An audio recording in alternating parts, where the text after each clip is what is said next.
Renee Good was just blamed for her own death. And as we know, blame is the source of all violence, oppression, and objectification on this planet. So let's break this down and see what's really going on here from a sacred feminist perspective. Now, as I discussed in my intro video, How to Revolutionize Society, when you blame someone, you must make them into an object of blame in order to place that blame upon them.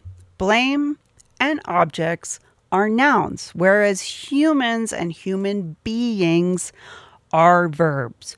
When you see another person as an equal human being, you see them as containing the same source of life within them that exists within you.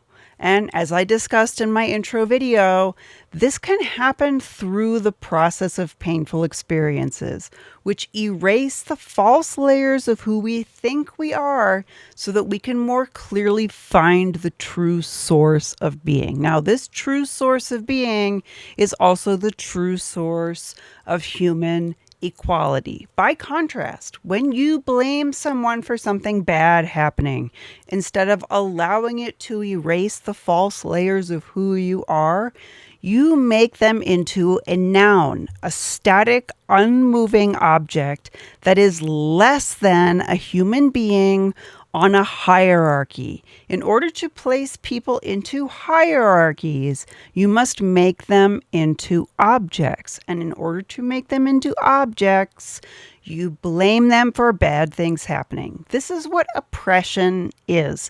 It is being placed lower on the hierarchy than another human being. And this dehumanizes people. It makes it easier to commit violence against someone you don't see as equally human.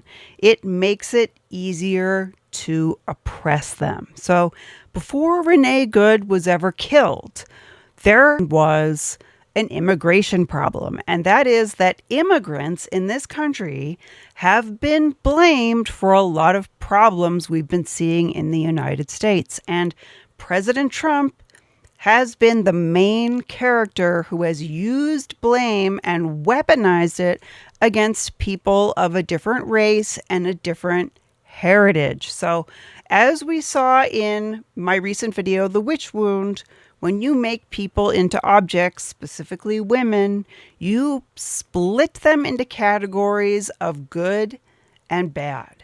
And the bad category is historically the dark category. This is part of where racism comes from. Stay tuned for upcoming videos where I break down the full background of where racism actually originates from a feminist perspective. But basically what happened here is that by blaming immigrants for problems in America, Trump made a whole category of people based on the color of their skin and their country of origin into a bad category that then becomes easier to dehumanize, place lower than himself on a hierarchy, and cast them out of the United States using force and violence.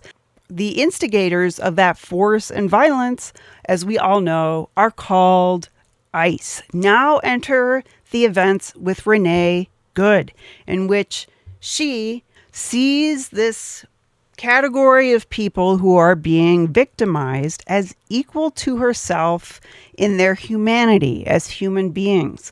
And she is a peaceful protester. She is a woman who happens to be my age and also from the same part of the United States that I am from.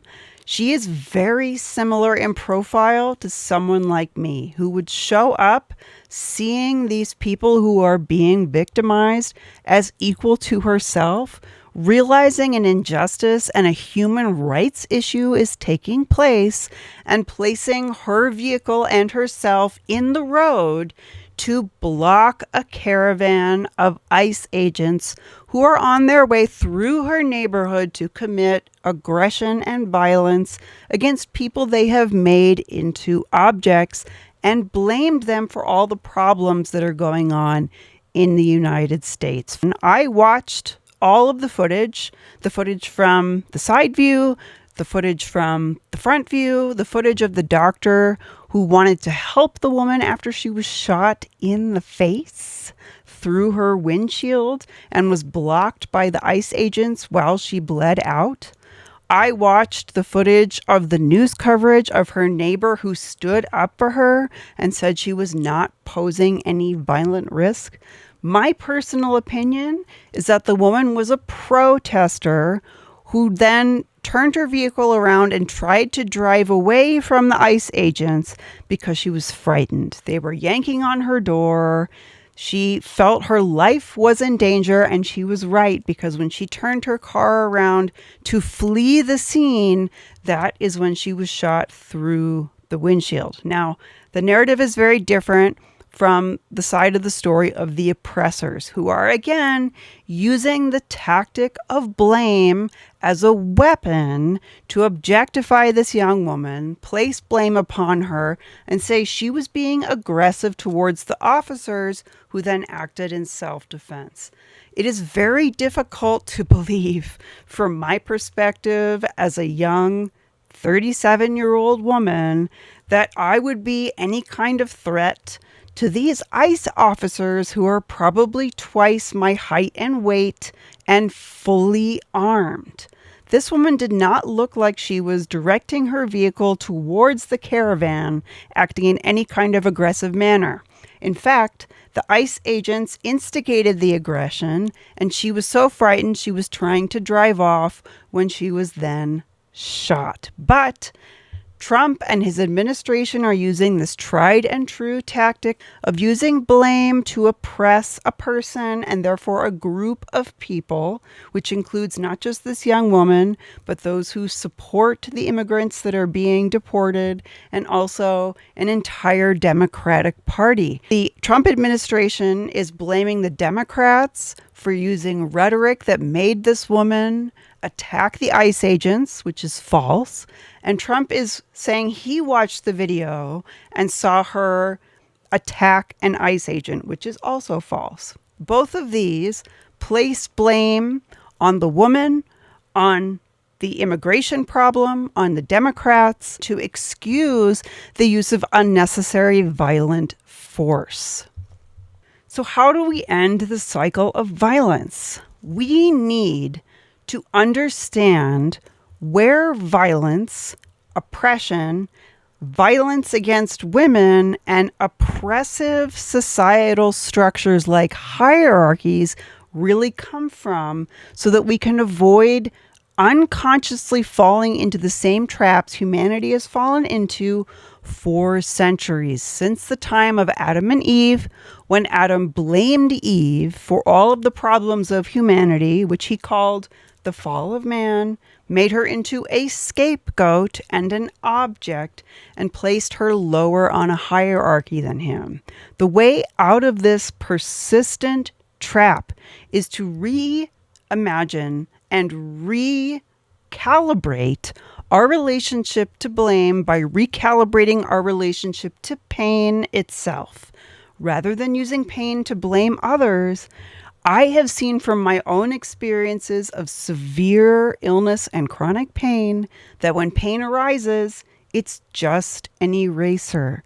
It can erase the false layers of our minds where judgment comes from, our feelings where rage comes from, and even our bodies where we feel ourselves as being different than others based on things like gender and color of our skin and country of origin. And it erases us back to the source of our true human beingness, the source of our heart, our soul, and the source of life itself, where we can recognize that despite our differences, there is a core similarity and even a oneness to all of human life and all of life on this planet. And that source of life should not be treated with violence, aggression, or any type of action that knowingly inflicts pain upon another. if we can use pain as a form of spiritual awakening, or at least realize that when pain arises in our lives, we should not use it to blame others, to objectify them, and therefore excuse violence. We can rewind the very source of hierarchies and of toxic patriarchy itself. This is a feminist spiritual revolution that can take place right now. You do not need to experience pain to realize that all of the false layers of your being are erased every night when you go to sleep. As you're falling unconscious, you yourself remain to know when you are conscious or unconscious. This knowing of being conscious or unconscious proves that you are actually the one behind consciousness itself. And if that is where you are seeing from, ask yourself who and what you really are. Where is your true source of being coming from? You will find it is coming from behind and beyond all of the layers that we think we are. And at that very basic base layer of human beingness, our core sense of being, we are also all one. And it does not make logical sense to harm someone who is actually one with the very source of your own being. I hope this gave you a different perspective on what happened here. And of course, I offer the most sincere condolences to her family, her friends, her community, and anyone who has been affected by this incident. Thank you.